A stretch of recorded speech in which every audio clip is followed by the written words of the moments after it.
قل هذه سبيلي أدعو إلى الله على بصيرة أنا ومن اتبعني وسبحان الله وما أنا من المشركين. Bismillahirrahmanirrahim. Assalamualaikum warahmatullahi wabarakatuh. Innal hamdalillah nahmaduhu wa nasta'inuhu wa nastaghfiruh wa na'udzu billahi min shururi anfusina wa min sayyiati a'malina. May yahdihillahu fala mudilla lahu wa may yudlil fala hadiyalah. Wa asyhadu an la ilaha illallah wahdahu la syarikalah wa asyhadu anna Muhammadan abduhu wa rasuluh. Allahumma salli ala nabiyyina Muhammad wa ala alihi wa man tabi'ahum bi ihsan ila yaumiddin. Allahumma inna nas'aluka ilman nafi'a wa rizqan thayyiba wa amalan mutaqabbala. Puji syukur kita panjatkan pada Allah. Selawat dan salam semoga tercurah pada junjungan kita Nabi besar Nabi Agung Muhammad sallallahu alaihi wasallam. Baik Bapak dan Ibu-ibu sekalian, pada kesempatan pagi hari ini kita diberi nikmat oleh Allah untuk duduk kembali dalam majelis yang mudah-mudahan bawa berkah bagi kita sekalian. Kita mudah-mudahan dikaruniai ilmu yang bermanfaat dan senantiasa diberikan as-sabat, keteguhan, kekokohan untuk senantiasa berada di atas iman. Baik, kita akan kembali melanjutkan rangkaian pembahasan dari buku Dia Tak Lagi Setia, yang ini adalah pembahasan dari surat An-Nur ayat 1 sampai 20, di mana beberapa ayat sudah kita bahas. Sekarang masuk ayat berapa, Bu?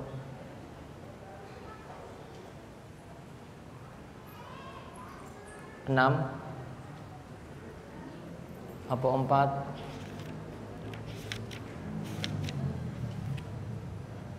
Ayat berapa, Bu?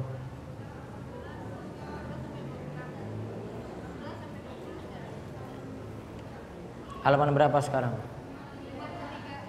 53. Baik.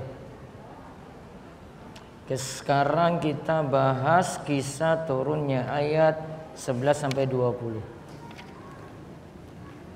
Nah, sekarang masuk cerita tentang Aisyah, istri Nabi SAW, yang dituduh berselingkuh.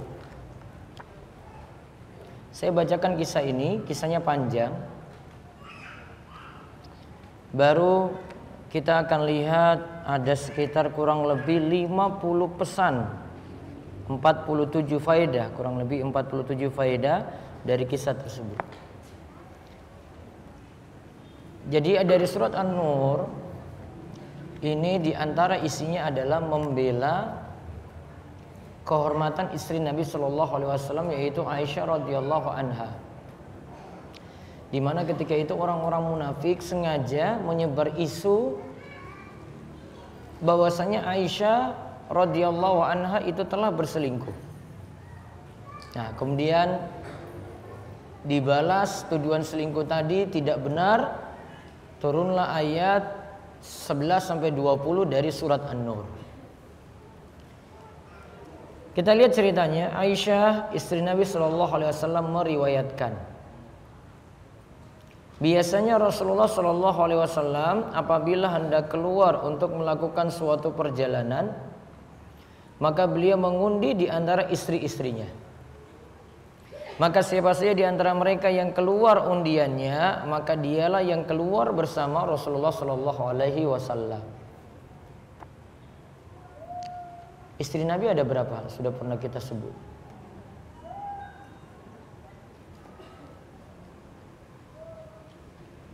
Ada berapa, Bu?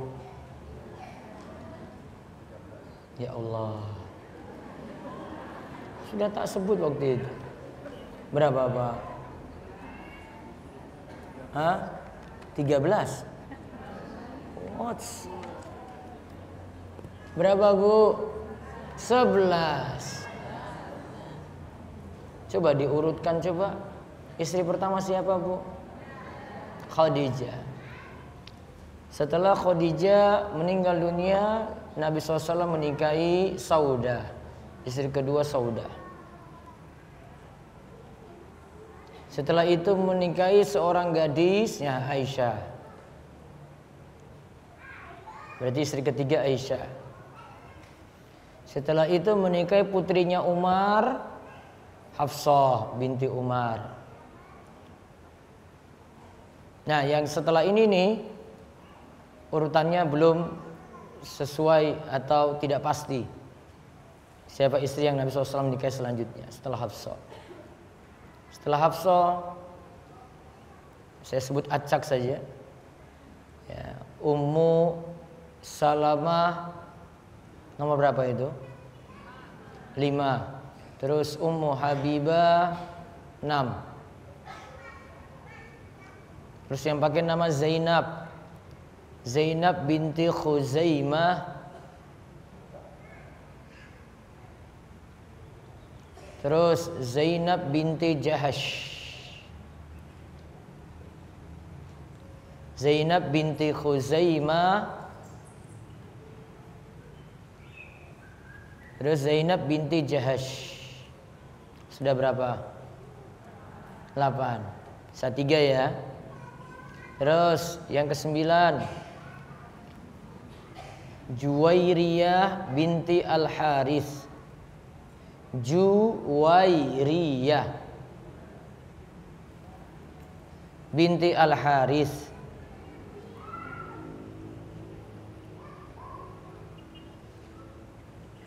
Sepuluh Sofia binti Huyai.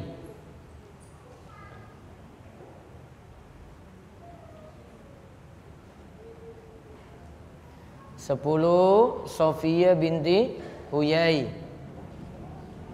Nah, yang dinikahi paling terakhir ini yang 11. Maimunah binti Al-Harith. Maimunah binti Al-Harith. Yang meninggal dunia ketika Nabi hidup yaitu istri pertama Khadijah, lalu Zainab binti Khuzaimah. Dia meninggal ketika hidup ya. Maka ketika Nabi SAW meninggal dunia, beliau tinggalkan 9 istri.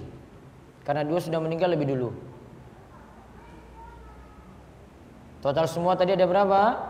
11. Coba diurutkan. 1 Khadijah, 2 Saudah, 3 Aisyah, 4 Hafsah, 5 Ummu Salamah, 6 Ummu Habibah, 7 Zainab binti Khuzaimah, 8 Zainab binti Jahash, 9 Juwairiyah binti Al-Haris, 10 Sofia binti Huyai, 11 Maimunah binti Al-Haris.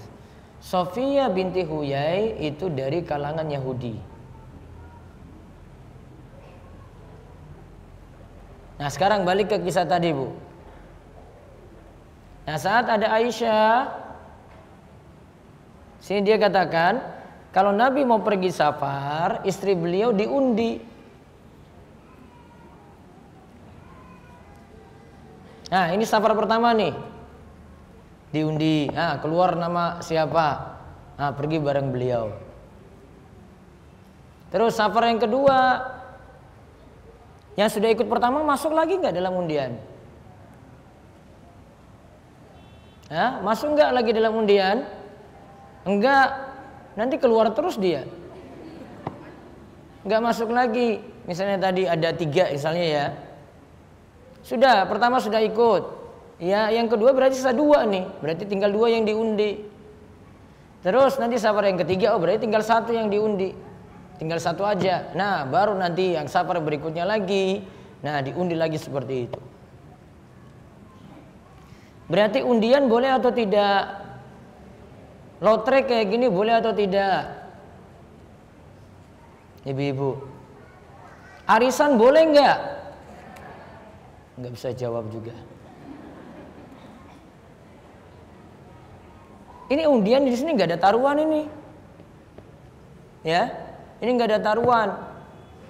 Terus semuanya digilir lagi nanti. Dapat nomor 1, terus dapat nomor 2, dapat nomor 3. Itu kan sebenarnya mirip dengan ibu-ibu arisan juga. Kan nanti digilir. 20 orang ikut arisan. Nanti dapat 1, dapat 2, dapat 3. Terus kan sampai 20 kan. Kalau undian yang ada di mall, di swalayan bagaimana coba? Semua dapat ini enggak hadiah digilir gitu, dapat enggak? Tidak. Iya kan? Ibu belanja sekian, terus nanti dapat kupon masukkan dalam kotak. Nah, kotak nanti dikocok di akhir tahun. Ya masukkan undian tadi dalam kotak ini berapa? Oh 1000 orang. Hadiah berapa? Hadiah cuma untuk 10.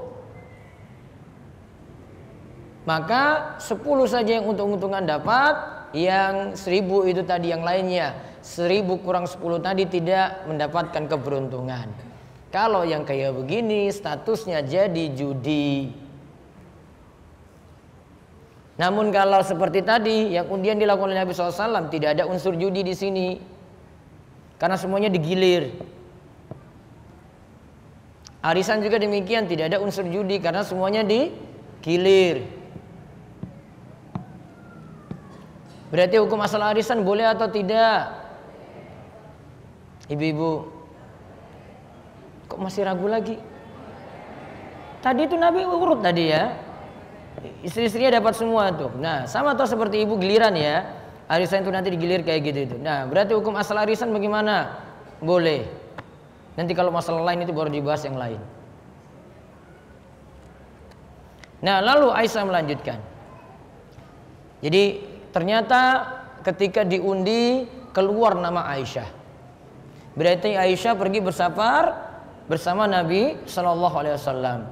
Aisyah melanjutkan, Rasulullah Shallallahu Alaihi Wasallam melakukan undian di antara kami dalam suatu peperangan yang beliau ikuti. Berarti undian tadi safar bukan untuk jalan-jalan.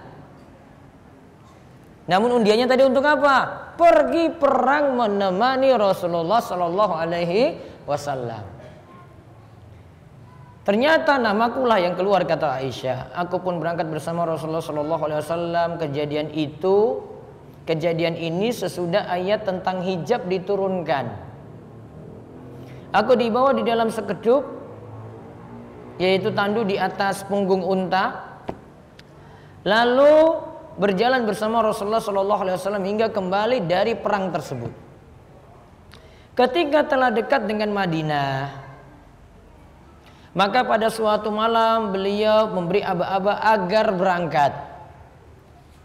Saat itu aku keluar, Aisyah katakan, saat itu aku keluar dari tandu tadi, melewati para tentara untuk menunaikan keperluanku.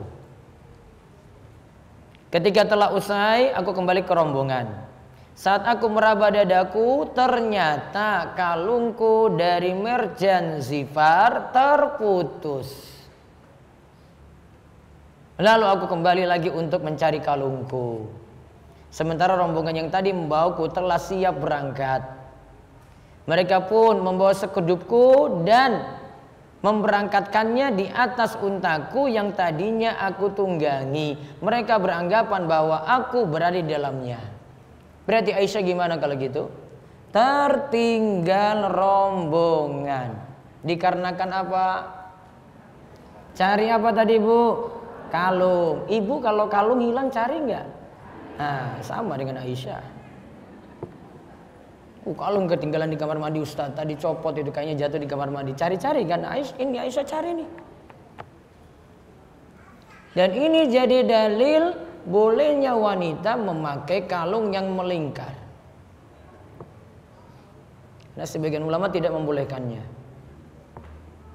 Ini jadi dalil dibolehkannya memakai kalung melingkar. Rasul tidak peringatkan Aisyah ini untuk kalungnya nih. Nah sekarang kenapa kok sampai rombongan tadi kok tega tinggalkan Aisyah? Kok enggak mikir-mikir dulu gitu loh, di dalam itu ada Aisyah atau tidak, kok terus mereka itu pergi? Nah coba lihat lagi Aisyah katakan, pada masa itu perempuan-perempuan rata-rata ringan, tidak berat. dan tidak banyak daging. Alias apa, Bu? Kurus. Mereka hanya sedikit makan. Makanya mereka tidak curiga dengan sekedup yang ringan ketika mereka mengangkat dan membawanya. Jadi Aisyah ada dalam tandu tadi dengan tidak ada sama saja. Ya. Aisyah di dalam tandu tadi, ya, mereka ngangkat dengan Aisyah nggak ada sama saja. Maka terasa seperti ini kayaknya Aisyah sudah ada dalam nih. Lantas pergi, ya sudah, kita paling sudah tahu nih Aisyah ada dalam ini sudah waktu lama ini. Ternyata Aisyah tadi kembali cari kalungnya. Lalu Aisyah katakan lagi, di samping itu usiaku masih sangat belia. Berapa tahun Aisyah dinikahi oleh Nabi Shallallahu Alaihi Wasallam? Berapa, Bu? 6 tahun. Oh, gak usah banyak protes, diam aja. Yang kayak gini gak usah dikomentari, Bu. Ya. Diam aja. Ini yang dilakukan ya Nabi Shallallahu Alaihi Wasallam. Ibu gak usah banyak komentar, Bapak gak usah. Kok tega sekali Nabi Sallallahu Alaihi Wasallam. Diam aja, selesai. Ketika itu belum balik. Lalu digauli oleh Nabi SAW usia 9 tahun. Karena Aisyah 9 tahun sudah balik. Nah, dia katakan sini masih belia. Ya, berarti masih muda. Karena memang ketika dinikahi usia segitu. Muda sekali. Apa alasannya Nabi Shallallahu Alaihi Wasallam itu menikahi gadis yang muda seperti ini? Ini masalah karena Nabi SAW ingin agar yang jadi penerus beliau ada istrinya di situ, istrinya kuat hafalan. Coba bayangkan kalau yang dinikahi Nabi SAW sepuh-sepuh semua, coba, Bu. Siapa yang nuruskan hadis? Padahal yang harus bertemu dengan Nabi SAW paling muda itu untuk menerima hadis itu Aisyah. Yang jadi istri dibandingkan sahabat yang lain. Sahabat yang lain kalau ketemu mungkin di majelis di masjid aja sudah. Namun kalau mau tahu keseharian Nabi Shallallahu Alaihi Wasallam dalam rumah seperti apa, sabda beliau dalam rumah lagi bagaimana, kelakuan beliau itu seperti apa di dalam rumah, wah itu cuma dari istri beliau. Maka beliau ingin yang muda yang neruskan nantinya. Nah itu diantara hikmahnya Nabi SAW menikahi Aisyah. Di samping menikahi Aisyah itu adalah wahyu langsung dari Allah. Nah lanjut, aku pun menemukan kalungku setelah para tentara itu berlalu. Tadi yang mereka membawa unta dan berjalan, aku pun menemukan kalungku. Setelah cari-cari dapat. Namun tentara-tentara tadi sudah pergi. Aisyah tertinggal. Lantas aku datang ke tempat mereka, ternyata tempat itu tidak ada orang yang memanggil dan menjawab. Lalu aku bermaksud ke tempatku tadi di waktu berhenti. Aku beranggapan bahwa mereka akan merasa kehilangan diriku lalu kembali lagi untuk mencariku. Siapa tahu kalau saya balik ke tempat ini, maksud Aisyah, saya balik tempat ini, nanti tentara tadi mungkin merasa, wah Aisyah itu nggak ada di dalam. Akhirnya mereka balik lagi. Sekarang sebenarnya masih bisa juga tentara-tentara tadi harusnya ngomong dong dengan Aisyah. Tanya dulu, Aisyah sudah di dalam ataukah belum? Iya kan?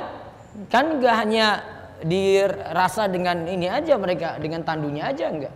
Harusnya kan tanya dulu, Aisyah sudah ada dalam apa belum?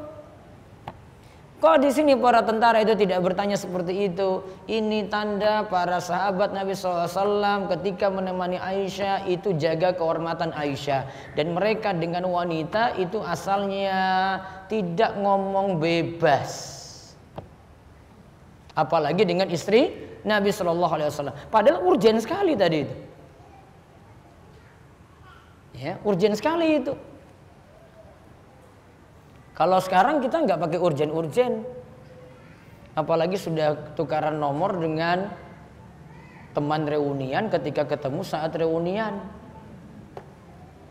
Sudah terjadilah apa yang terjadi. Dan banyak kasus juga gara-gara reunian, akhirnya cinta lama apa, Bu? Bubarkan keluarga.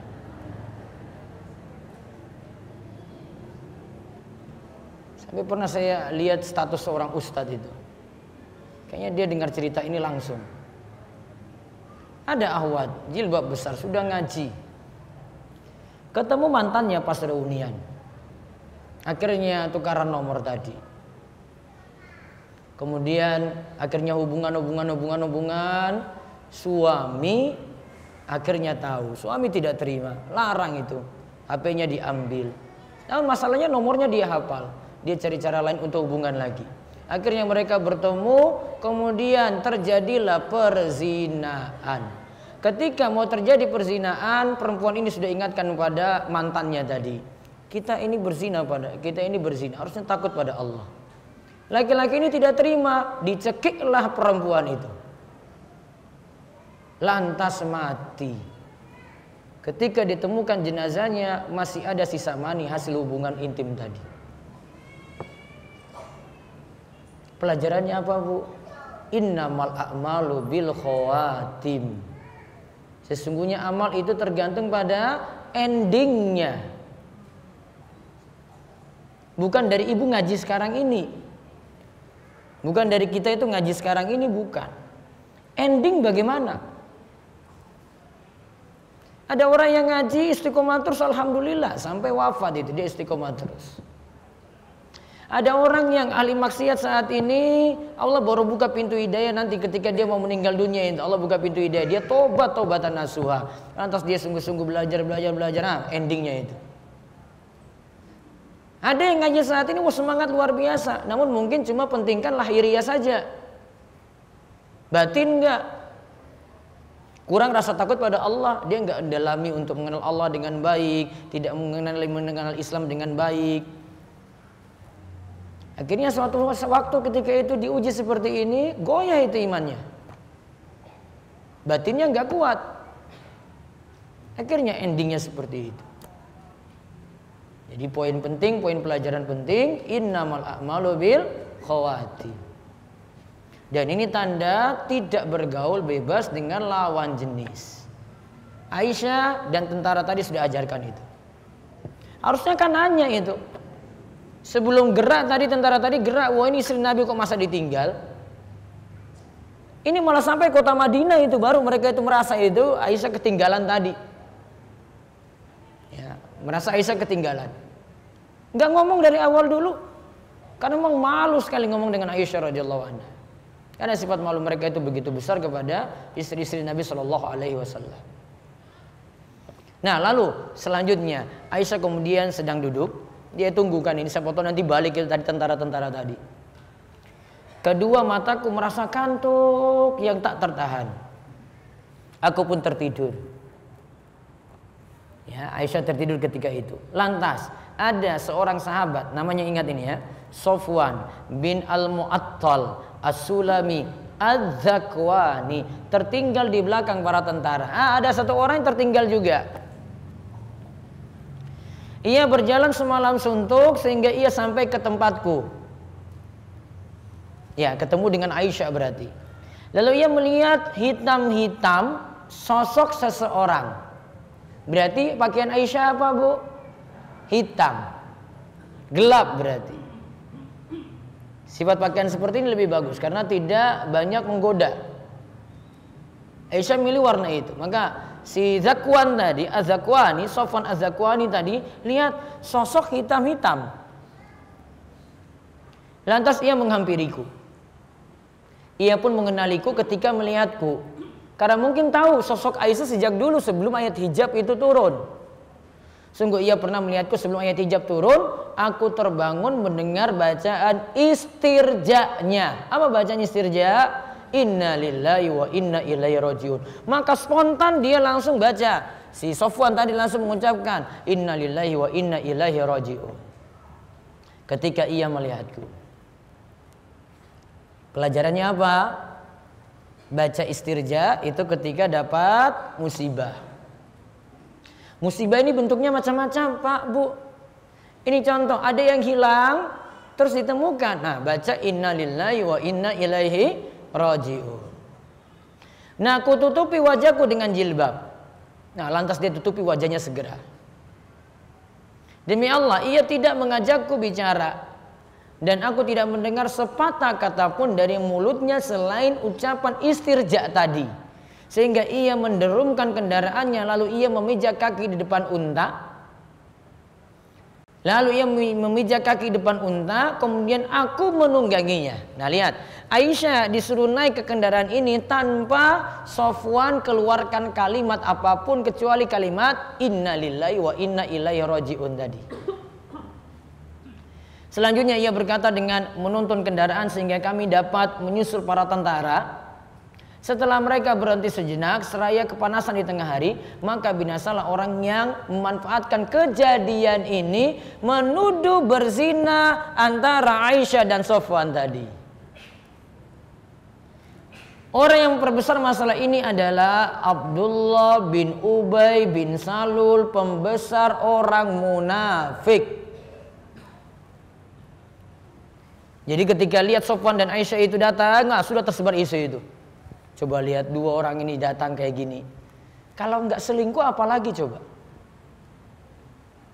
Lewat Abdullah bin Ubay bin Salul tersebar berita di Madinah kalau Aisyah telah berselingkuh dengan Sofwan.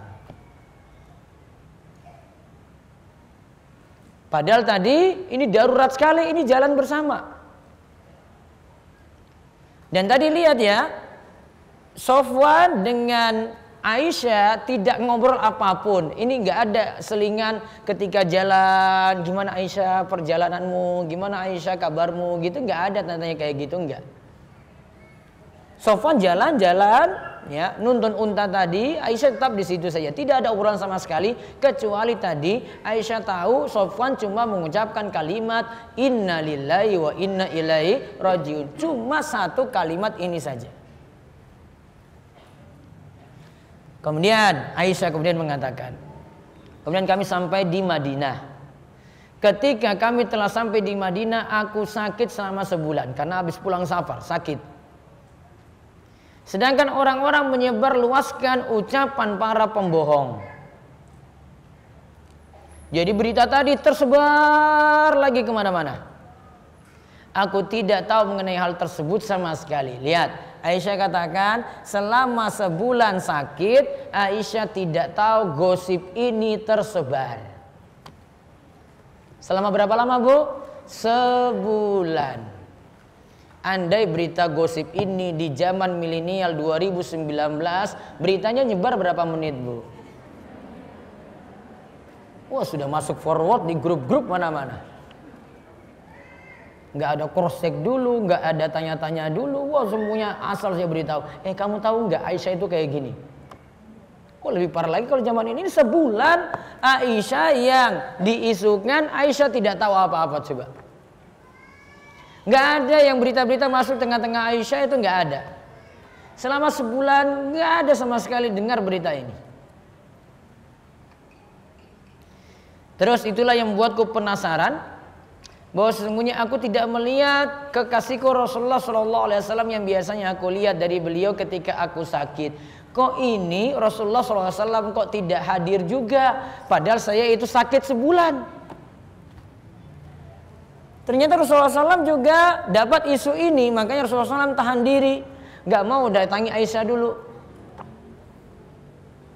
Karena siapa tahu gosip ini benar. Beliau hanya masuk, ingat ya, Nabi SAW cuma masuk, lalu mengucapkan salam dan berkata, bagaimana keadaanmu? Itulah yang membuatku penasaran, tapi aku tidak mengetahui ada sesuatu yang buruk sebelum aku keluar rumah. Lalu aku dan Ummu Mistah berangkat. Nah ini kisah lain lagi. Setelah sebulan tadi, aku dan Ummu Mistah berangkat. Dia adalah putri Abi Rum bin Abdul Muttalib bin Abdi Manaf. Ibunya adalah putri Sakhar bin Amr bibi Abu Bakar As-Siddiq. Ibunya itu bibi Abu Bakar As-Siddiq. Berarti kalau dengan Aisyah apa kalau gitu? Abu Bakar itu putrinya Aisyah. Sedangkan Ummu Mistah, ya, Ummu Mistah itu bibi dari Abu Bakar As-Siddiq. Berarti dia panggil ya nenek ya. Dia panggil nenek. Berarti intinya ini masih keluarga dekat. Anaknya bernama Mistah bin Usasah bin Ubad bin Abdul Muttalib bin Abdul Manaf. Lantas aku dan putri Abu Rum, Ummu Mistah, terpeleset dengan pakaian wol yang dikenakannya. Kontan ia berujar, celakalah Mistah. Lantas aku berkata kepadanya, alangkah buruknya ucapanmu. Kamu kok mencela seorang laki-laki yang ikut serta dalam perang Badar. Berarti Mistah itu laki-laki. Maka ketika ibunya ini jatuh, Mistah itu jatuh, kemudian dia ucapkan kalimat, celakalah Mistah. Lantas ia berkata, apakah engkau belum mendengar apa yang telah ia katakan? Kamu gak pernah dengar Mistah itu bicara apa? Maka aku bertanya, memang apa yang ia katakan? Ia pun menceritakan kepadaku mengenai ucapan para pembuat berita bohong. Nah, Ummu Mistah membongkar isu tadi, gosip tadi. Aku pun akhirnya yang semula tadi sakit 1 bulan, sudah keluar rumah, akhirnya bertambah sakit. Karena tahu gosip itu menyebar, Aisyah dituduh selingkuh. Padahal Aisyah gak selingkuh. Ketika aku pulang ke rumah, aku berkata, bawalah aku kepada kedua orang tuaku. Aisyah melanjutkan kisahnya, ketika itu aku ingin mengetahui secara pasti berita tersebut dari kedua orang tuaku. Rasulullah SAW mengizinkanku datang kepada kedua orang tuaku. Lantas aku bertanya kepada ibuku, wahai ibu, apa yang sedang hangat dibicarakan oleh orang-orang? Ibuku menjawab, wahai putriku, tidak ada apa-apa. Lihat, ibunya saja sampai jaga rahasia. Tidak ada apa-apa, cuma ingin agar Aisyah itu tenang. Demi Allah, jarang sekali seorang perempuan cantik, ibunya memuji Aisyah ini ya. Tidak ada perempuan cantik yang dicintai oleh suaminya sementara ia mempunyai banyak madu, punya saingan istri-istri yang lain, melainkan para madu tersebut sering menyebut-nyebut aibnya. Lantas aku berkata, subhanallah. Aisyah katakan, subhanallah. Berarti orang-orang benar-benar telah memperbincangkan hal ini. Yaitu memperbincangkan apa? Gosip tadi, Aisyah dituduh selingkuh. Maka aku menangis pada malam tersebut sampai pagi hari. Air mataku tiada henti dan aku tidak tidur sama sekali. Kemudian di pagi hari pun aku masih menangis. Lihat, sifatnya kayak gini. Sifat Aisyah ketika dapat gosip tadi nggak kuat. Kemudian dia nangis terus sampai pagi nggak tidur. Terus Aisyah lanjutkan. Kemudian sekarang giliran Rasulullah SAW minta pertimbangan beberapa sahabat. Minta pertimbangannya apa? Ini dengan Aisyah ini lanjut apa cerai? Itu maksudnya. Kalau ini benar, ya, oh berarti Rasulullah SAW tidak pantas nih dengan Aisyah. Maka ketika itu Rasulullah SAW memanggil Ali bin Abi Thalib dan memanggil Usama bin Zaid. Ketika wahyu tidak segera turun, beliau SAW bertanya kepada keduanya dan meminta pendapat keduanya perihal menceraikan istrinya, yaitu menceraikan Aisyah tadi. Berarti dengan pertimbangan kayak gini, seorang suami bisa menceraikan istrinya, atau seorang suami mentalak istrinya. Talak itu jadi wewenang suami apa wewenang istri? Bu, istri boleh talak suami enggak? Hah? Boleh atau tidak? Tidak. Kalau istilah talak itu dari wewenang suami. Suami yang putuskan talak. Kalau istri, nanti ada jalan lain. Ada namanya khulu', gugat. Kalau dari suami namanya talak. Batasan talak berapa kali? Berapa kali, Bu? 3. Boleh rujuk cuma 2 kali. Setelah talak yang ketiga tidak bisa rujuk lagi. Jadi talak bain. Tidak bisa rujuk lagi. Sampai nanti mantan istrinya nikah dengan laki-laki lain dengan cara yang wajar, kemudian cerai dengan cara yang wajar, baru balik lagi pada mantan suaminya. Nah, di sini keputusannya pokoknya minta pendapat Ali, minta pendapat Usama, Rasulullah SAW mau ceraikan istrinya ataukah tidak. Gara-gara gosip ini. Aisyah lanjutkan, Usama memberi pendapat kepada Rasulullah SAW dengan apa yang ia ketahui akan jauhnya istri beliau dari perbuatan tersebut dan dengan apa yang ia ketahui tentang kecintaannya kepada beliau. Usama mengatakan, wahai Rasulullah, mereka adalah istri-istrimu. Menurut pengetahuan kami, mereka hanyalah orang-orang yang baik. Karena tidak mungkin orang semisal Nabi SAW punya istri-istri yang rusak, nggak mungkin. Dan ingat nanti ya, kaidah yang perlu diingat ya Bapak Ibu-ibu, semua istri para nabi, bukan hanya istri Nabi Muhammad SAW saja. Semua istri para nabi, para ulama sepakat tidak mungkin melakukan zina. Itu yang harus diingat baik-baik. Semua istri para nabi, istrinya Nuh, istrinya Lot, istrinya yang lainnya lagi, istrinya Nabi Muhammad SAW, tidak mungkin sama sekali melakukan zina. Maka ada kalimat dalam ayat Al-Quran ketika membicarakan tentang durhakanya istri Nuh dan istri Lot. Ya, istri Nuh dan istri Lot. Ini bukan durhakanya dalam masalah pengkhianatannya, ini bukan masalah zina. Namun pengkhianatannya karena istri-istri tadi, istrinya Nuh dan istrinya Lot tidak mau taat dalam masalah agama. Bukan tadi hianatnya adalah karena berselingkuh dengan yang lain, bukan. Karena istri-istri Nabi, istri-istri para nabi, para ulama semuanya sepakat tidak mungkin melakukan perzinaan. Maka tadi Usama katakan demikian. Gak mungkin, mereka itu orang-orang yang baik. Lalu Ali bin Abi Thalib berpendapat. Sekarang pendapat Ali bin Abi Thalib ketika dimintai pendapat, Ali jawab, wahai Rasulullah, Allah tidak akan memberikan kesempitan kepadamu. Perempuan selain Aisyah itu banyak. Jika engkau bertanya kepada seorang budak perempuan, pasti ia akan berkata jujur kepadamu. Berarti maksud Ali apa? Apa maksud Ali, Bu? Rasul masih bisa cari perempuan lain. Tidak hanya Aisyah. Kalau Usama tadi, istri-istri Nabi semuanya baik. Kalau Ali berpendapat lain. Nah, kemudian Aisyah melanjutkan lagi.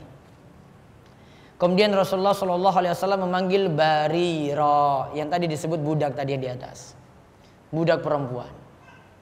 Beliau bertanya, wahai Barira, apakah kamu melihat ada sesuatu yang mengutusmu dengan kebenaran?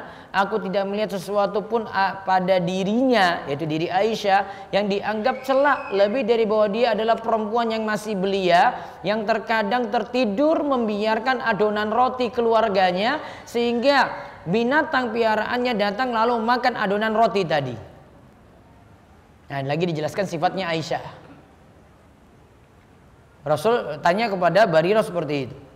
Nah, lantas Rasulullah berdiri di atas mimbar seraya bersabda, wahai kaum muslimin, siapakah yang sudi membelaku dari tuduhan laki-laki yang telah menyakiti keluargaku?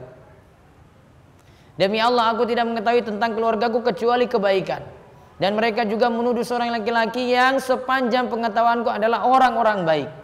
Ia tidaklah datang menemui keluargaku kecuali bersamaku.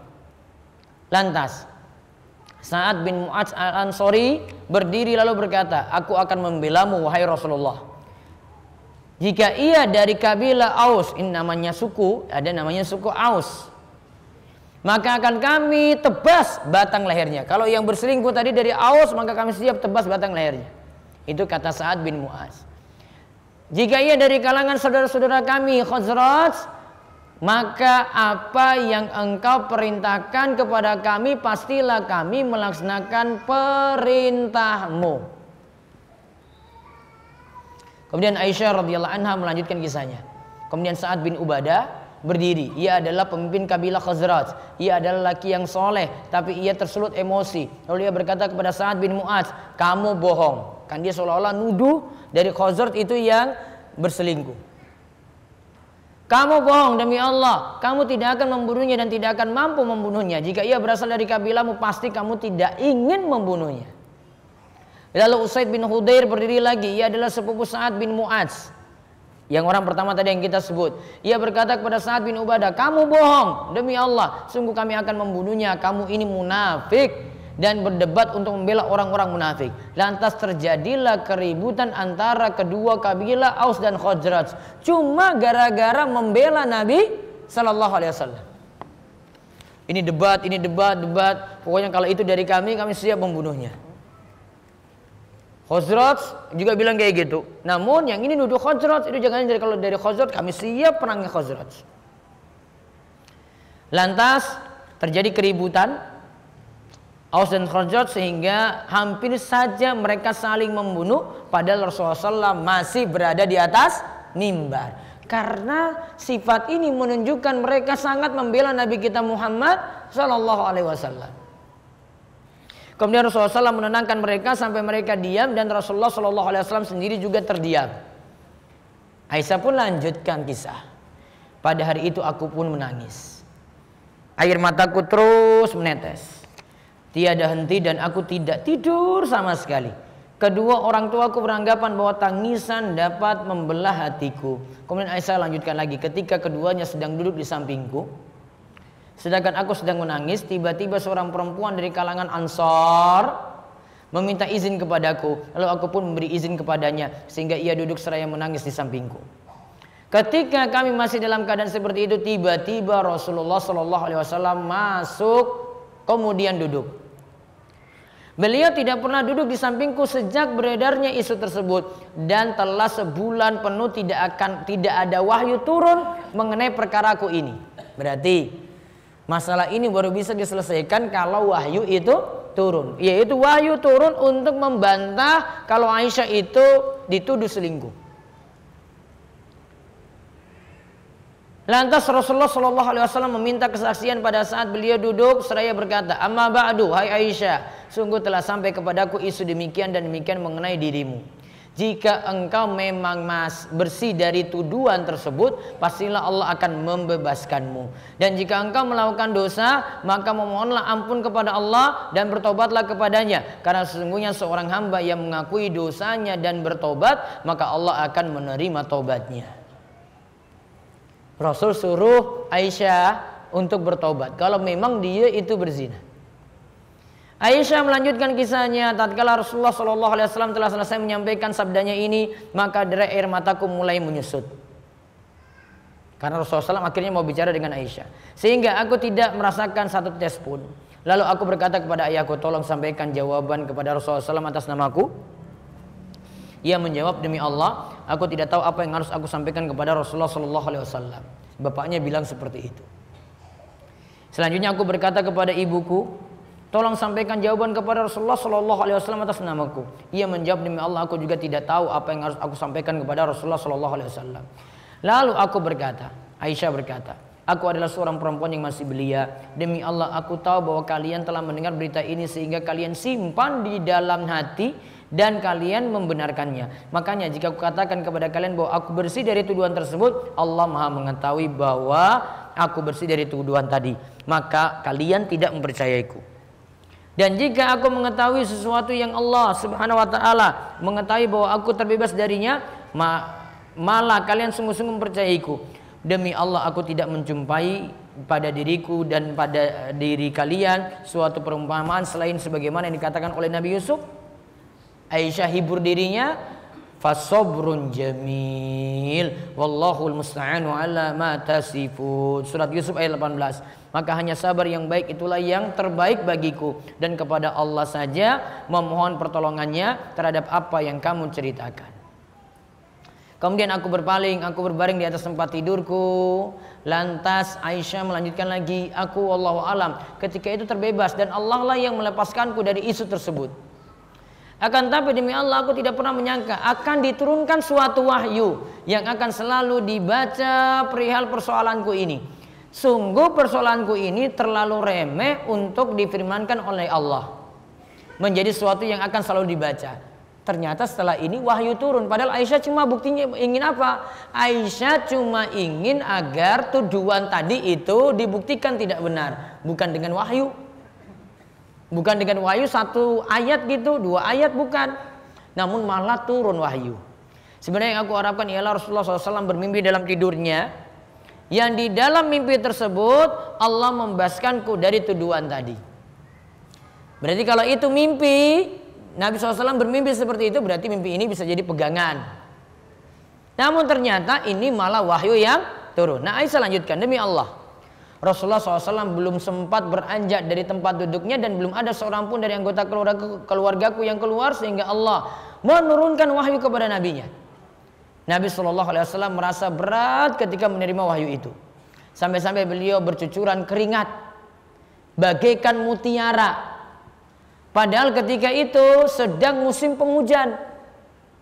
Hal ini lantaran beratnya wahyu yang diturunkan kepada beliau. Ini menyifatkan kalau wahyu yang diterima Nabi SAW itu dalam suatu kondisi itu berat. Nah, Aisyah lanjutkan. Kontan kesusahan telah lenyap dari hati Rasulullah SAW. Beliau tersenyum bahagia. Kalimat yang kali pertama beliau katakan ialah, bergembiralah Aisyah, Allah telah membebaskanmu. Lalu ibuku berkata kepadaku, berdirilah kepada Nabi. Aku berkata, demi Allah, aku tidak akan berdiri kepada Nabi SAW dan aku tidak akan memuji kecuali hanya kepada Allah saja. Berarti Aisyah ketika dapat nikmat, Aisyah ingin sandarkan kepada Allah, bukan kepada Nabi Muhammad Sallallahu Alaihi Wasallam. Nabi cuma perantara saja, namun sejatinya yang beri nikmat adalah Allah. Dialah yang menurunkan wahyu membebaskan diriku. Allah menurunkan ayat berikut, An-Nur ayat 11. Innal ladzina ja'u bil ifki usbatun minkum la tahsabuhu syarrul lakum bal huwa khairul lakum likulli imri'in minhum maktasaba minal ism wallazi tawalla kibrahu minhum lahu adzabun azim. Sesungguhnya orang-orang yang bawa berita bohong itu adalah dari golongan kamu juga. Janganlah kamu kira bahwa berita bohong itu buruk bagi kamu, bahkan ia adalah baik bagi kamu. Tiap-tiap seorang dari mereka mendapat balasan dari dosa yang dikerjakannya. Dan siapa di antara mereka yang mengambil bagian yang terbesar dalam penyiaran berita bohong itu, baginya azab yang besar pula. Diturunkan sampai 10 ayat secara keseluruhan. Berarti dari ayat berapa? 11 sampai 20. Nah, ketika Allah telah menurunkan ayat ini yang menjelaskan tentang kebebasanku, kata Aisyah, maka Abu Bakar, beliau adalah orang yang memberikan nafkah kepada Mistah bin Usasah. Tadi kan karena Ummu Mistah itu kan yang membongkar gosip ini. Maka Abu Bakar itu nggak senang pada Ummu Mistah. Karena masih ada hubungan kerabat dan karena ia itu orang fakir, kan biasanya Abu Bakar bantu, beri bantuan. Maka ketika itu akhirnya Abu Bakar katakan, demi Allah, aku tidak akan beri nafkah kepadanya lagi untuk selamanya, setelah apa yang ia katakan kepada Aisyah. Karena dari Ummu Mistah ini yang menyebar berita ini sampai Aisyah itu jatuh sakit. Kemudian Allah menurunkan ayat berikut, An-Nur ayat 22 turun. Dan janganlah orang-orang yang mempunyai kelebihan dan kelapangan di antara kamu bersumpah bahwa mereka tidak akan memberi bantuan kepada kaum kerabatnya, orang-orang yang miskin dan orang-orang yang berhijrah kepada jalan Allah, dan hendaklah mereka memaafkan dan berlapang dada. Apakah kamu tidak ingin bahwa Allah mengampunimu dan Allah adalah Maha Pengampun lagi Maha Penyayang? Ayat ini maksudnya, Abu Bakar, kamu jangan hentikan bantuan kepada Mistah. Tetap dibantu walaupun tadi ada masalah dengan Aisyah, tuduhannya nggak benar, maafkan saja. Maka setelah itu Abu Bakar berkata, baiklah, demi Allah sungguh aku suka bila Allah mengampuniku. Kemudian beliau kembali memberi nafkah kepada Mistah yang memang sejak dahulu ia selalu memberinya nafkah. Bahkan ia berkata, aku tidak akan berhenti memberi nafkah kepadanya untuk selamanya. Aisyah melanjutkan, Rasulullah SAW bertanya kepada Zainab binti Jahash, ada enggak tadi istri Nabi? Ada enggak? Itu yang meninggal dunia atau enggak tadi? Yang meninggal dunia Zainab apa? Zainab binti Khuzaimah. Nah, ini Zainab binti Jahash, istri Nabi SAW, mengenai persoalanku. Beliau berkata, wahai Zainab, apa yang kamu ketahui atau yang kamu lihat? Ia menjawab, wahai Rasulullah, aku menjaga pendengaran dan penglihatanku demi Allah. Yang aku tahu dia hanyalah baik. Aisyah itu orang baik. Aisyah mengatakan, dialah di antara istri-istri Nabi SAW yang menyaingiku dalam hal kecantikan. Tetapi Allah melindunginya dengan sifat wara. Sedangkan saudara perempuannya Hamnah binti Jahash bertentangan dengannya, maka binasalah orang-orang yang binasa. Selesai hadis riwayat Bukhari dan Muslim. Sekarang kita lihat pelajarannya. Pelajarannya mau dibahas sekarang apa bulan depan saja? Ini saya ringkas dari Sahih Muslim sebenarnya. Jadi Imam Nawawi setelah kisahkan panjang kayak gini, dia buat poin-poin pembahasan. Dari hadis ini kita ambil pelajaran minha, diantaranya. Nah, ini saya ringkaskan diantara poin-poin yang Imam Nawawi sebutkan dalam Syarah Sahih Muslim. Kita lihat satu pelajaran. Kewajiban mengundi di antara beberapa istri ketika hendak mengajak pergi sebagian di antara mereka. Ini jadi dalil dari Imam Malik, Imam Syafi'i, dan Imam Ahmad, juga jumhur ulama tentang bolehnya mengundi untuk pembagian giliran dari istri-istri yang ada. Bahkan tidak boleh suami yang beristri lebih dari satu cuma sekadar memilih saja pasangannya tanpa melalui pengundian. Inilah pendapat mazhab Syafi'i. Ibu-ibu dengar aja. Ya. Nggak usah banyak protes nanti di sini. Oh kok gitu? Yang kedua, bolehnya seorang suami bepergian dengan istrinya, mengajak istri safar berperang. Lalu kaum perempuan menaiki sekedup tadi, tempat duduk dari kayu yang dipasang di punggung unta, dan laki-laki melayani perempuan tadi ketika perjalanan. Kan tadi yang menemani Aisyah itu kan tentara laki-laki. Boleh seperti itu. Terus yang ketiga, hadis ini menunjukkan pasukan harus mengikuti perintah pemimpin jika ingin berhenti dalam perjalanan. Kan malam kan mereka berhenti, semua turut berhenti, disuruh jalan semuanya ikut jalan. Kemudian faedah yang keempat, boleh bagi kaum perempuan keluar untuk memenuhi kebutuhannya tanpa izin suami. Ini termasuk hal pengecualian. Ingat ya, ini kalau tidak safar. Namun di sini kalau juga untuk kebutuhan. Namun ini perinciannya banyak ini Bu. Jangan ambil kalimat ini secara mutlak. Nanti ibu keluyuran kemana-mana nggak bilang-bilang suami. Ini kebutuhannya apa tadi? Aisyah tadi tidak bilang kepada suaminya. Apa tadi ibu? Apa? Cari apa tadi? Kalung, darurat itu. Dia kan nggak bilang, Rasulullah SAW itu di depan barangkali nggak bilang, karena ini urgent sekali. Pergi ambil kalung tadi, cari kalung itu. Karena kalau mungkin dia lapor, mungkin lewati banyak laki-laki, lewati banyak tentara kan, Rasul ada di depan. Maka cuma dalam keadaan darurat saja, pergi kayak gitu terus balik lagi. Terus yang kelima, boleh seorang wanita memakai perhiasan melingkar ketika safar. Sama seperti ketika berada di rumah, selama tidak menampakkan perhiasannya ketika perhiasannya keluar dan terlihat orang banyak. Nah itu aturan tentang perhiasan. Jadi perhiasan sini asalnya masih boleh. Lalu yang keenam, seseorang yang menaikkan perempuan ke atas unta. Kan tadi Sofwan suruh Aisyah naik unta, dan kendaraan lainnya tidak boleh mengajak bicara perempuan tersebut jika bukan mahramnya kecuali karena suatu kebutuhan saja. Sebab para sahabat hanya membawa sekedup tadi, mereka tidak pernah mengajak bicara orang yang mereka duga ada dalam sekedup tersebut. Itu sampai adab seperti ini diajarkan oleh para sahabat radhiyallahu anhum. 7. Keutamaan wanita untuk sedikit makan. Nah, dengar tuh Bu. Ini bukan saya loh, ini yang ngomong ini Imam Nawawi ini berarti. keutamaan wanita untuk sedikit makan. Nah, kurangi kulineran Bu, ya. Dan itulah yang dicontohkan oleh wanita-wanita di zaman Nabi SAW. Mereka adalah generasi terbaik yang patut dicontoh. Siap-siap banyak diet ya Bu ya. Terus yang ke-8, boleh sebagian pasukan telat beberapa saat dari lainnya ketika ada kepentingan. Kan tadi Sofwan telat. Dia memang mungkin orangnya jalannya lambat sehingga nggak bisa kejar pasukan yang lainnya, punya uzur. 9. Menolong orang yang butuh pertolongan, membantu orang yang terpisah dari rombongannya, menyelamatkan orang hilang, dan memuliakan orang yang mempunyai kedudukan sebagaimana dilakukan oleh Sofwan radhiyallahu anhu. Ini diperintahkan. Kan tadi yang ditolong oleh Sofwan itu Aisyah. Aisyah butuh pertolongan di situ. Sudah terpisah dari rombongan lagi.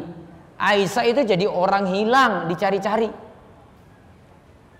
Terus 10, menjaga tata krama yang baik bersama perempuan bukan mahram, terutama ketika di tempat sepi. Ketika di tempat sepi bersamanya dalam kondisi darurat, baik di tanah lapang atau di tempat lain, sebagaimana yang dilakukan oleh Sofwan. Dia cuma menderumkan unta tanpa bicara dan tanpa banyak tanya. Di samping itu seyogyanya ia berjalan di depan perempuan, tidak di sampingnya. Nah, Sofwan jalan di depannya dan tidak pula jalan di belakangnya. Berarti jalan di depan, tidak di samping, tidak di belakang. Terus 11, mendahulukan orang lain daripada diri sendiri. Padahal kita sendiri itu butuh. Ini disebut isar. Sebagaimana dilakukan oleh Sofwan pada Aisyah dalam hal menunggangi unta. Sofwan butuh untuk unta tadi, nggak butuh unta nggak untuk dia tunggangi? Butuh nggak? Butuh. Namun Sofwan lebih mendahulukan siapa? Aisyah. Isar itu Bu, Pak, isar itu adalah mendahulukan orang lain di saat kita juga butuh. Aisyah tadi didahulukan oleh Sofwan, padahal Sofwan juga butuh naik unta tadi. Namun dia lebih pentingkan Aisyah. Itu istilahnya apa? Isar. Dan sifat kayak begini, ini sudah biasa di kalangan para sahabat. Para sahabat itu sudah terbiasa punya sifat isar. Sifat isar di tengah-tengah mereka itu biasa. Ada yang tamu butuh makan, ini tuan rumah butuh makanan itu juga, mereka tetap layani tamu. Seperti kisahnya Abu Talha dan istrinya Ummu Sulaim. Tamunya datang butuh makan, yang tuan rumah butuh makan juga, tamunya dilayani dulu. Sampai tuan rumah yang nyajikan makan ketika itu nemani orang ini makan, ya cuma bunyikan piring saja. Dia dahulukan orang lain daripada kepentingan dirinya sendiri. Dan sifat kayak gini, sifat isar itu lebih daripada dermawan. Kalau dermawan itu menginfakkan yang kita punya lebih. Kalau isar itu lebih daripada itu. Maka ketika menyebutkan sifat isar ini dalam surat Al-Hasyr ayat 9, Allah tutup ayatnya dengan mengatakan wa may yuqashuha nafsihi faulaika humul muflihun. Siapa yang selamat dari sifat pelit lagi tamak, maka dia termasuk orang-orang yang beruntung. Terus faedah yang ke-12, disunahkan membaca istirja. Apa tadi istirja? Inna lillahi wa inna ilaihi raji'un. Ketika tertimpa musibah, baik dalam masalah agama ataupun dunia, baik menimpa pada diri sendiri maupun orang lain. Nah, tadi kan Sofwan lihat Aisyah yang kena musibah, Sofwan yang mengucapkan inna lillahi wa inna ilaihi raji'un. Padahal yang kena musibah Aisyah. Segala sesuatu milik Allah dan semuanya nanti akan kembali kepada Allah. Faedah ke-13, kisah di atas menunjukkan bahwa ada anjuran menutupi wajah wanita dari pandangan lelaki walaupun yang memandanginya adalah soleh atau selainnya. Dan di sini jadi dalil juga kalau wanita itu sholat dan ada laki-laki asing, dia kalau punya keyakinan cadar itu wajib, maka dia boleh tetap memakai cadar. Kalau tidak ada laki-laki lain, ya dia buka cadarnya tadi.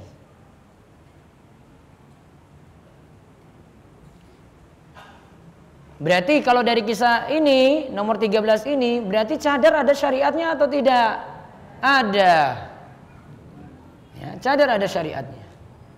Terus 14, disunahkan menutupi desas-desus mengenai seorang dari orang yang bersangkutan. Nih, si A ini digosipkan, kita nggak beritahu dia. Jika tidak ada gunanya menuturkan isu tersebut, sebagaimana mereka orang-orang itu menyembunyikan isu tadi dari Aisyah selama sebulan. Setelah itu Aisyah baru mendengarnya lantaran ada suatu kejadian, yaitu pernyataan Ummu Mistah yang mencela Mistah. Berarti kalau gosip nggak selamanya beritahu pada yang lainnya, cross check dulu. Apa perlu beritahu pada orang yang tadi kena gosip tadi? Nggak perlu, kecuali ada kepentingan. Faedah ke-15, sunnah bagi seorang suami bersikap lemah lembut dan berinteraksi dengan baik terhadap istrinya. Tadi Nabi masih ketemu dengan Aisyah dan bicara baik-baik. Dan apabila ada sesuatu yang dapat menghalangi hubungannya dengan istri dan lain sebagainya, maka suami mengurangi sikap lemah lembutnya dan sebagainya agar istrinya paham bahwa ada sesuatu yang terjadi sehingga si istri menanyakan penyebabnya, lalu ia dapat melenyapkannya. Berarti suami bisa kadang-kadang mendiamkan istri alias menghajar atau memboikot, mendiamkan. Istri juga boleh kadang-kadang karena lihat suaminya salah, dia mendiamkan. Sampai apa? Untuk buat orang sadar. Ya, untuk buat orang itu sadar. Seperti ini wajar-wajar saja, masih boleh. Namun para ulama batasi, kalau kaitannya dengan cuma urusan dunia, cuma batasannya 3 hari saja. Karena tidak boleh mendiamkan orang lebih daripada 3 hari. Kalau baru kaitannya dengan masalah agama, nah ini bisa lebih daripada itu. Seperti Ka'ab bin Malik ketika itu diboikot, dihajar, didiamkan, itu sampai 50 hari. Karena itu kaitannya dengan masalah Ka'ab bin Malik ketika itu tidak ikut berperang, maka diboikot oleh Nabi SAW dan para sahabat, itu lebih daripada 3 hari. Kemudian nomor 16, dianjurkan menjenguk orang sakit. Menjenguk orang sakit di sini dirinci, Bu, Pak. Kalau yang sakit ini kerabat, punya hubungan dekat, ya, maka lebih ditekankan lagi untuk menjenguknya. Sedangkan kalau ini adalah orang jauh, ya tidak seperti yang dengan keluarga dekat. Maka dengan orang tua lebih utama lagi untuk menjenguknya daripada orang jauh yang tidak punya hubungan apa-apa. Nomor 17, dianjurkan menanyakan keadaan orang sakit ketika menjenguknya. Tadi kan Nabi SAW tanya keadaan Aisyah, gimana keadaanmu? Berarti menanyakan keadaan orang yang sakit boleh-boleh saja.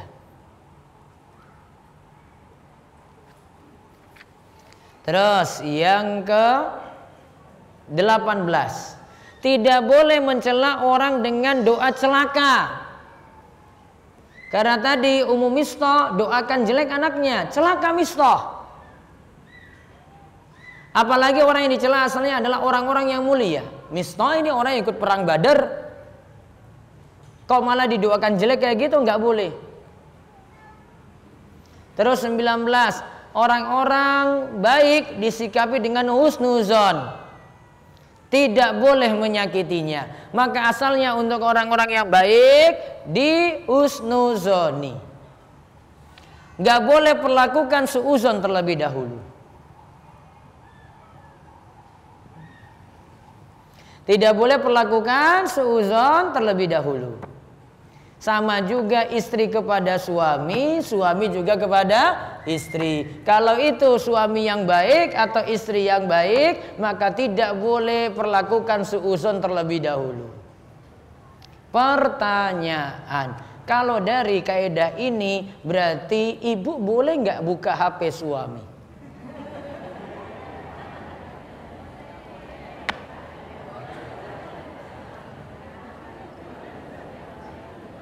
Untuk apa bu buka bu?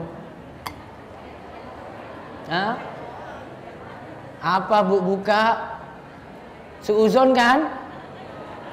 Kalau suuzon nggak boleh. Kaidah bu ini, kaidah asal nih. Ibu nggak bisa macam-macam dengan HP suami, nggak bisa. Ya, mau tahu bentak-bentak suami, mana kuncinya? Coba beritahu ini passwordnya itu berapa? Oh, nggak boleh bu. Asalnya nggak boleh curiga dulu. Kecuali kalau sudah ada tanda-tanda.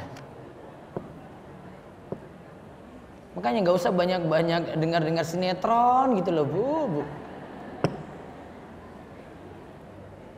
Apalagi sekarang yang viral apa bu? Apa? Layangan putus. Viral lagi ibu-ibu itu. Nggak usah dengar cerita-cerita kayak gitu. Nomor 20. Hadis ini menunjukkan keutamaan orang-orang yang mengikuti perang Badar. Tadi kan Mistah ikut perang Badar. Aisyah katakan, wah itu dia ikut perang Badar itu. Berarti orang yang mulia ini Mistah. Dan mereka harus dibela sebagaimana pembelaan Aisyah pada Mistah yang ikut perang Badar tadi. 21. Bisa jadi kita difitnah. Dan karena fitnahan tersebut membuat kita jatuh sakit. Seperti yang dialami Aisyah, tugas kita sabar dalam menghadapi fitnahan ini. Maka dari kisah panjang tadi, fitnahan tadi, coba lihat Aisyah tadi. Ada Aisyah balas komentar orang-orang, ada situ Aisyah balas? Enggak. Ada Aisyah balas lagi nanti dengan tuduhan-tuduhan kecil lagi yang lainnya? Enggak. Sikap Aisyah cuma apa? Sabar. Fitnahannya luar biasa loh di sini. Gosipnya luar biasa. Sabar terus. Maka ibu-ibu juga demikian. Kalau dapat fitnahan, dapat gosip, dapat komentar yang gak benar, solusinya apa kalau gitu bu? Sabar. Nomor 22. Apabila seorang perempuan hendak keluar untuk memenuhi kebutuhannya, maka disunahkan baginya ditemani oleh perempuan lain yang dapat membuatnya nyaman dan tidak diganggu oleh orang lain. Jangan keluyuran sendirian bu. Paham ibu-ibu? Nah, kisah sudah panjang tadi kita bahas. Aisyah masih ditemani tadi, ada ibunya, ada Mistah tadi kan, ada Ummu Mistah tadi temani. Mistah laki-laki, ada Ummu Mistah tadi temani. Mau pergi itu dari dia sakit 1 bulan, mau keluar ditemani oleh siapa? Ummu Mistah.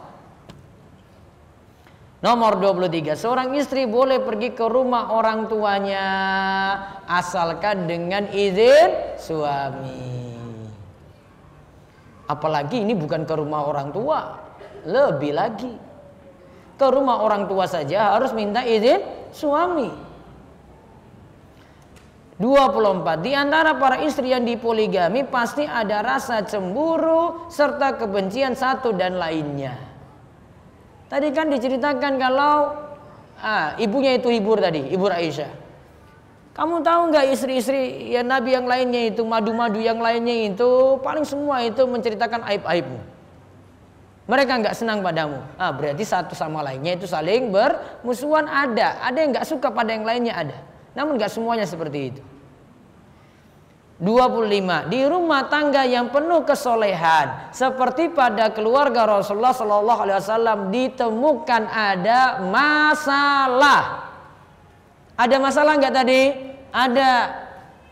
Maka perlu menghadapinya dengan tenang dan pasti selalu ada jalan keluar untuk menyelesaikan masalah. Kalau rumah tangga nggak ada masalah, wah itu nggak mungkin. Bisa jadi ada pada anaknya masalahnya, bisa jadi pada suaminya, bisa jadi ada pada istrinya, bisa jadi pada orang tuanya, bisa jadi pada mertuanya. Masalah macam-macam loh ini. Jadi gimana bisa manage masalah ini dengan baik? Nah itu solusinya. Bukan apa-apa, wah pokoknya saya harus cerai dengan suami saya. Bukan. Manage dulu ini masalah ini. Sebab-sebabnya itu diatasi. Ya, sebab-sebabnya itu diatasi. Itu bisa diselesaikan. Kalau selama masih bisa diselesaikan, diselesaikan. Karena kalau dibilang dalam rumah tangga apa mungkin tidak ada masalah? Wah Rasulullah SAW saja keluarganya dengan Aisyah ada masalah kayak gini. Melihat sikap Rasul itu gimana hadapinya, itu pelan, cari solusi, berpikir dingin dulu, nggak apa-apa langsung emosi, nggak. Aisyah juga gitu, sabar sekali. Kok saya dituduh kayak begini? Kok Rasulullah SAW kok juga diamkan saya? Kok tega sekali? Sabar Aisyah. Sama hadapi masalah. Rumah tangga yang lain juga sama seperti itu. Nomor 26. Aisyah itu cantik dan cintai oleh suaminya Rasulullah SAW, sebagaimana pujian ibunya Aisyah tadi pada Aisyah. 27. Boleh mengucapkan subhanallah. Itu juga diucapkan oleh ibunya Aisyah ketika itu mengucapkan subhanallah untuk rasa takjub. Terus 28, dianjurkan bagi seorang suami untuk meminta pendapat kepada orang terdekatnya. Tadi Ali bin Abi Thalib dan Usama bin Zaid. Keluarganya dan teman-temannya mengenai persoalan yang dihadapinya. Terus 29, istri Rasulullah SAW adalah orang-orang yang baik. Maka kaidahnya ya, laki-laki yang baik untuk perempuan yang baik. Perempuan yang baik juga untuk laki-laki yang baik. Maka gak mungkin Rasulullah SAW punya istri yang rusak. Kalau istri Nabi SAW itu rusak, maka harus nuduh Nabi SAW juga demikian. Kalau itu tidak mungkin, maka pasti istrinya juga adalah orang-orang yang baik. 30. Istri dianjurkan mengabdi kepada suami dengan mengurus rumah. Seperti memasak, menyiapkan segala keperluan suami dan kebutuhan suami lainnya. Sebagaimana dalam kisah Aisyah tadi. Bahkan sampai disuruh temani ketika safar, temani suami. Itu tugas istri mengabdi kepada suami. Kemudian 31, istri yang masih muda kadang lalai dalam mengurus rumah. Tadi Aisyah diceritakan buat roti ditinggal. Akhirnya dimakan binatang yang masuk dalam rumah. Mungkin karena usianya belum matang dan belum sangat dewasa sehingga Aisyah jadi seperti itu.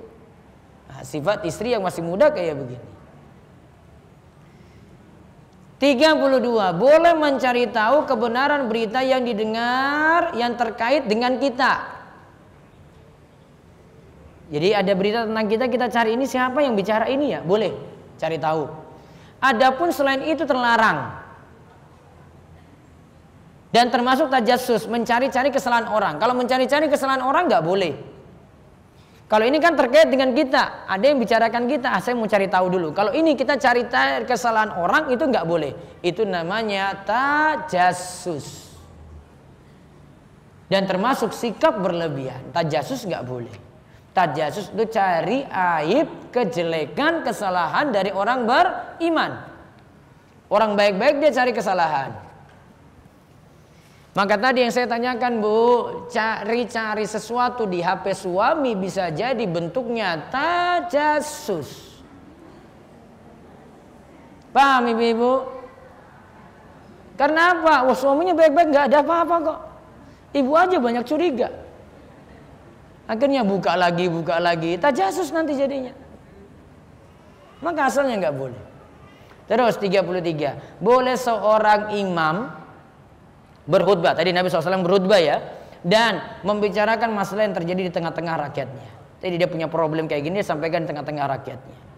34, para sahabat Nabi SAW begitu semangat dalam membela nabinya dan menjalankan perintahnya. Karena tadi ada yang dari suku Aus, ada yang dari Khazraj, semuanya ingin membela Nabi kita Muhammad SAW sampai mereka bertengkar di tengah-tengah ketika itu. 35. Diperintahkan untuk segera menghentikan pertikaian dan menenangkan yang sedang marah. Nah tadi sikap Nabi tahu Aus dan Khazraj itu bertengkar, Nabi SAW diselesaikan masalah ini, tidak membuat mereka itu saling marah, terus debat, terus bertengkar, terus enggak. Nabi tenangkan.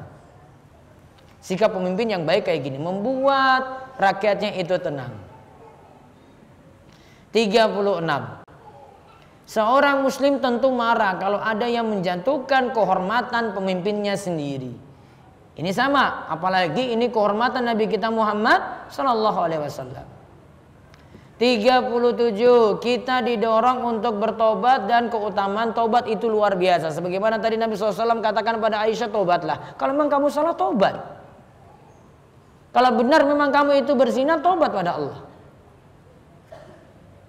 38. Menghormati yang tua atau kibar dengan mempersilakan mereka berbicara terlebih dahulu daripada yang muda, sighar, karena mereka lebih punya pemahaman yang sempurna. Yang tua tentu lebih punya pengalaman. Maka ini ketika sikap Aisyah itu ketika bertemu dengan orang tuanya, dia biarkan orang tuanya bicara dulu sebelum Aisyah itu bicara. Faedah 39, disunahkan untuk memberikan kabar gembira dengan segera ketika mendapat nikmat besar atau terangkat dari musibah besar. Karena tadi Rasulullah SAW tahu wahyu sudah turun tentang dilepaskannya Aisyah dari tuduhan zina, maka langsung beri kabar gembira ini kepada Aisyah. Faedah ke-40, kisah ini menunjukkan keistimewaan Aisyah. Siapa yang ragu dan masih menuduh Aisyah berselingkuh, maka ia kafir dan murtad dengan sepakat para ulama. Maka nggak boleh lagi menuduh Aisyah lagi berselingkuh. Jika ada kelompok, ada seseorang berbicara tentang Aisyah dan nuduh Aisyah itu berzina, berselingkuh, maka dia itu bisa kafir. 41. Hendaklah kita terus memperbarui syukur ketika mendapatkan nikmat baru. Dapat nikmat syukuri lagi, dapat nikmat syukuri lagi, dapat nikmat syukuri lagi. 42. Keutamaan memberi makan kepada orang fakir, miskin, apalagi masih punya hubungan kerabat. Tadi dengan Misto itu kan masih punya hubungan kerabat tuh. Makin dekat hubungan kerabatnya, kita diperintahkan silaturahim. Kalau ini diberikan sedekah itu paling afdal. Maka sedekah itu lebih diutamakan orang terdekat dulu baru orang jauh. Jangan kerabatnya dibuat miskin, yang jauh diurus. Ngurus dulu kerabatnya baru ngurus yang jauh. 43. Siapa yang bersumpah lalu melihat ada yang lebih baik di balik itu, maka hendaklah ia membatalkan sumpahnya dengan menaikkan kafarat. Lihat surat Al-Maidah ayat 89. Apa kafaratnya kalau sumpah? Sama dengan nazar. Nazar juga kalau tidak bisa ditunaikan juga bayar kafarat sama seperti disebut dalam Al-Maidah 89. Apa bu? Nggak mampu bayar nazar. Anaknya lulus ujian. Oh saya janji, saya bernazar demi Allah saya akan puasa, saya akan sholat malam sebulan penuh. Ternyata cuma sholat malam 3 malam saja. Malam keempat, kelima, keenam, seterusnya tidak bisa. Maka kalau dia tidak bisa tunaikan berarti dia bayar kafarat. Kafaratnya apa? Ibu-ibu, kafaratnya apa? Ya Allah. Catat kafaratnya. Nanti lihat ayat Al-Maidah 89 ya. 1. Milih di antara 3. Memilih di antara 3. Membebaskan 1 orang budak, atau memberi makan kepada 10 orang miskin, atau memberi pakaian kepada 10 orang miskin. Milih nih. Ulang. Yang pertama apa tadi? Memilih di antara 3. 1. Membebaskan seorang budak. 2. memberi makan kepada 10 orang miskin. Cari 10 orang berarti. 3, memberi pakaian kepada 10 orang miskin. Nah, jika yang pertama ini tidak mampu, pilih yang kedua, langkah kedua berarti. Yang pertama dulu ya. Kalau yang pertama nggak mampu, maka langkah yang kedua, puasa selama 3 hari. Puasa selama 3 hari. Apa harus berturut-turut? Tidak. Tidak harus berturut-turut. Yang penting puasa 3 hari. Lalu nomor 44, di balik kesulitan, ketika mencapai puncaknya akan datang kemudahan. Fa inna ma'al usri yusra. Inna ma'al usri yusra. Di balik kesulitan ada kemudahan. Sesungguhnya di balik kesulitan itu ada kemudahan. Namanya problem masalah itu nanti sampai puncak aja, Bu. Setelah itu ada anti klimaksnya ini. Ada nanti baliknya turun lagi. Gak mungkin naik terus tidak ada ujungnya, gak mungkin. Maka tugas kita itu sabar dan harus yakin di balik itu ada pertolongan Allah Subhanahu wa taala.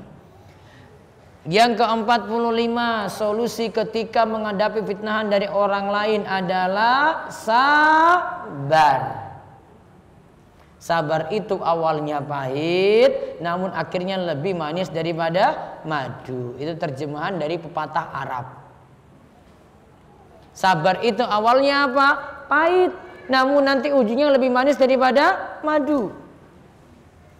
Terus 46, Allah yang nanti akan membalas setiap orang yang memfitnah, menuduh orang lain tanpa bukti, dan Allah lah yang nanti akan menampakkan manakah yang benar. Tadi Aisyah cuma sabar saja, Bu. Aisyah cuma sabar aja ini. Akhirnya Allah tampakkan yang benar itu Aisyah. Aisyah tidak berzina, Aisyah tidak berselingkuh. Allah ungkap sendiri mana yang salah. Lalu yang terakhir 47, kejelekan tidak perlu dibalas dengan kejelekan. Tadi kan tuduhan fitnah kan, Aisyah dituduh gosip tadi kan, gosipnya nggak benar kan, Aisyah nggak balas. Jelek nggak mesti dibalas dengan jelek. Balaslah kejelekan itu dengan kebaikan. Kan tadi Abu Bakar ingin balas sebenarnya. Sudah dengan stop bantuan untuk dia. Namun tadi ditutup. Enggak, tetap untuk nafkah kepada Mistah tetap diberikan. Turun ayat sendiri untuk tegur Abu Bakar. Maka di sini diajarkan kejelekan tidak semestinya dibalas juga dengan kejelekan. Kejelekan itu dibalas dengan kebaikan. Dalilnya nanti lihat surat Fussilat ayat 34 dan 35. Wala tastawil hasanatu wala sayyi'ah idfa billati hiya ahsan fa idzal ladzi bainaka wa bainahu adawatun ka'annahu waliyyun hamim wa ma yulaqqaha illa alladzina sabaru wa ma yulaqqaha illa dzu hazzin azim. Dan tidaklah sama kebaikan dan kejahatan. Tolaklah kejahatan itu dengan cara yang lebih baik. Maka tiba-tiba orang yang diantaramu ada permusuhan, maka nantinya jadi teman dekat yang setia. Sifat-sifat yang baik itu dianugerahkan melainkan kepada orang-orang yang sabar, dan tidak dianugerahkan melainkan kepada orang-orang yang mempunyai keuntungan yang besar. Wallahu a'lam bishawab. Selesai kisah Aisyah dengan 47 faedah yang diringkaskan dari penjelasan Imam Nawawi rahimahullah. Baik, monggo jika ada pertanyaan bisa dikirim lewat kertas.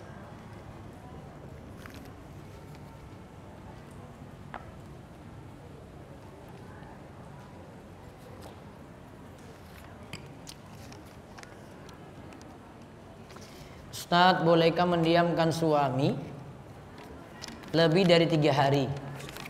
Karena kesal suami kecanduan game online. Ya Allah, sampai tidak jalankan sholat. Ini bapak-bapak apa ini kayak gini ini? Kalau anak-anak mungkin ini wajar nih, kalau anak-anak ini sifat anak-anak ini. Ini bapak-bapak juga main game online juga. Bolehkah tidak minta izin suami bila mau datang kajian? Karena kalau izin jarang dibolehkan. Tetap minta izin suami. Sekarang game online gimana ini, Bu? Pak, ini main game online ini gimana ini, coba lihat. Kalau anak-anak mungkin ini dia main game online, memang dunianya kayak gitu itu. Yang kalau bapak-bapak itu loh, apalagi yang mau dipentingkan dari game online itu? Suruh suami itu tobat, sarankan untuk kegiatannya manfaat. Tobatnya kenapa? Ninggalkan sholat. Kalau dia cuma 1-2 kali saja ini main game online, tidak kena dosa dia ini. Kalau yang dosa ini ketika sampai ninggalkan sholat nih, berarti sudah berlebihan, ini luar biasa. Apalagi nanti sampai lalaikan pekerjaan, lalaikan nafkah, lalaikan istri, lalaikan anak, lebih luar biasa lagi. Makanya kalau sampai ninggalkan sholat, dosa besar. Gamenya jadi berdosa. Maka suruh tobat.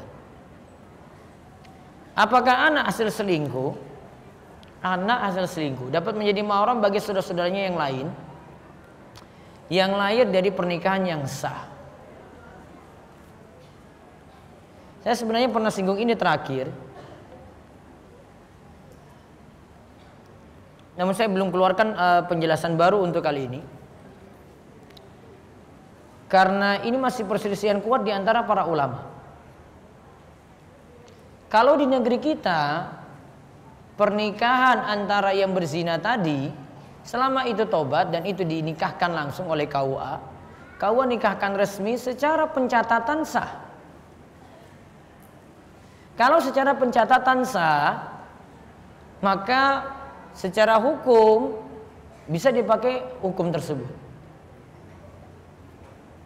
Urusan nanti dia itu keliru karena di sini hasil perzinahan, itu urusan nanti dengan Allah.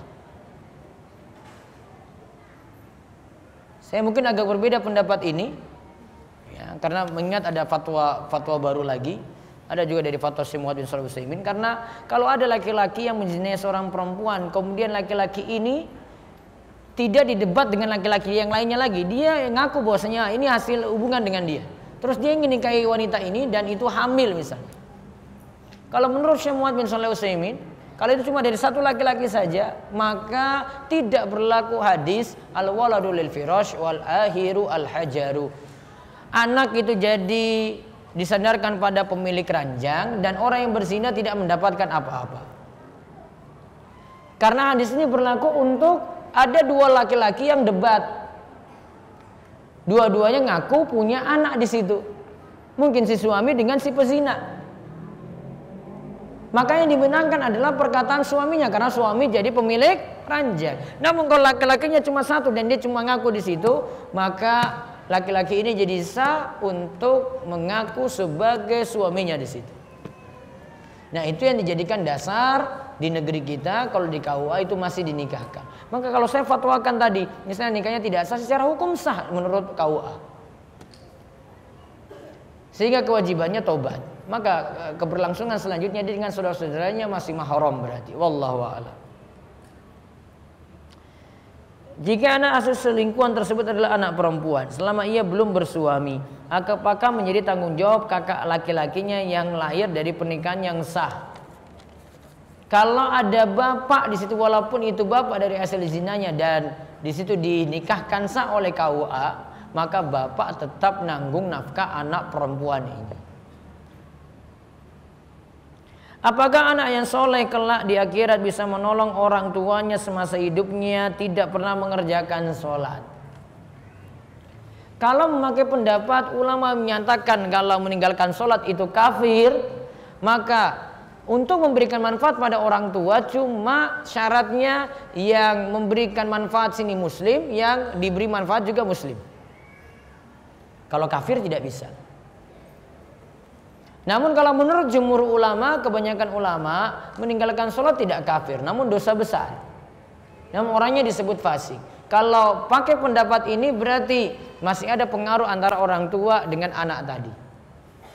Selama orang tuanya tadi masih ngaku muslim. Maka kalau mau doakan saja. Minta ampunan pada Allah, minta mohon pada Allah supaya orang tua dosa-dosanya diampuni. Wallahu a'lam. Terkait larangan wanita safar tanpa mahram. Apakah safar di sini hanya pada saat perjalanannya saja atau selama menetap di tempat tersebut? Selama perjalanan. Kalau misalnya suami nemani perjalanan ke Jogja, suami tinggalin di Jogja, situ rumah keluarganya misalnya, terus suami pergi ke Jakarta. Selama di sana dia ada keluarganya atau mungkin ada urusan di situ, tidak bareng keluarganya. Nanti ketika mau balik lagi ke Jakarta, ke Bekasi, ya jemput lagi oleh suami. Nah seperti itu. Jadi yang disuruh ditemani mahram ketika di perjalanan.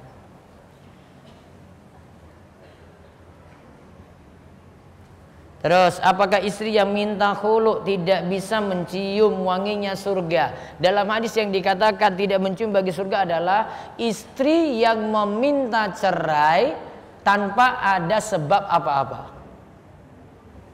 Nggak ada sebab yang dibenarkan di situ. Maka istri gugat cerai. Nah, di sini yang dikatakan tidak akan mencium bau surga.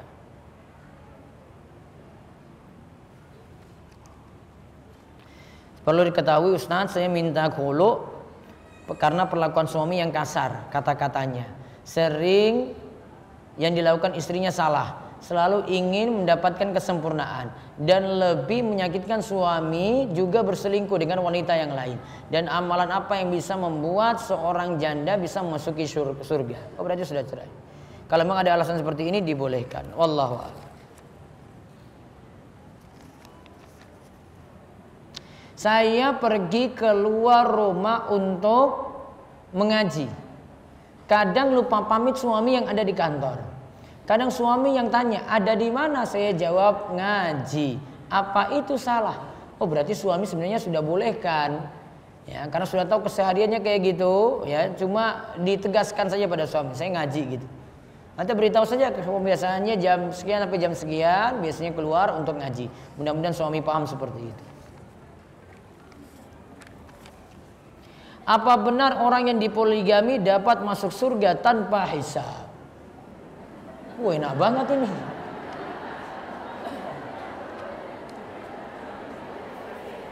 Gak ada kaitannya dengan itu.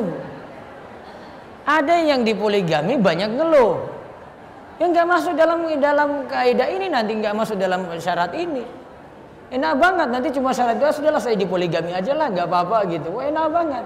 Bukan syaratnya kayak gini, Bu.